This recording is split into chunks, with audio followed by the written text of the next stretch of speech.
జోగులాంబ గద్వాల జిల్లా ఆలంపూర్ నియోజకవర్గం బీచుపల్లి ఆంజనేయ స్వామి దేవాలయంలో బహిరంగ వేలం సీల్ టెండర్లు నిర్వహించారు. ఈ వేలంపాటలో కొబ్బరికాయల టెండర్, హనుమాన్ రక్షణ కంకణం టెండర్, కొబ్బరి చిప్పలు సేకరించిన టెండర్ వేశారు. ఈ వేలంపాటలో సంవత్సరం పాటకు గాను టెంకాయల టెండర్ 63 లక్షలకు పాటకు రాగా దేవాలయానికి గత సంవత్సరం కంటే 11 లక్షలు తక్కువగా వచ్చిందని, సరైన పాట రానందువల్ల టెంకాయల వేలం రద్దు చేశారు. హనుమాన్ రక్షణ కంకణం గత సంవత్సరం 11 లక్షల పాట రాగా ఈ సంవత్సరం 3 రెట్లు ఎక్కువగా వచ్చిందని 42 లక్షల పాట రావడం జరిగింది. బి నరేష్ గౌడ్ పాట దక్కించుకోవడం జరిగింది.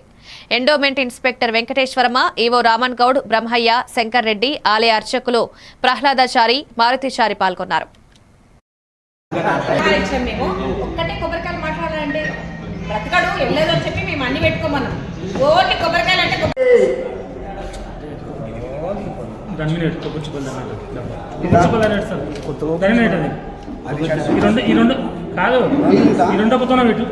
కొబ్బరి చిప్పలది ఆ మూలకు పెట్టేసి కొబ్బరి తీసుకో సార్. కొబ్బరికాయలు అమ్ముకునేది టెంకాయలది ఓపెన్ చేయి సార్.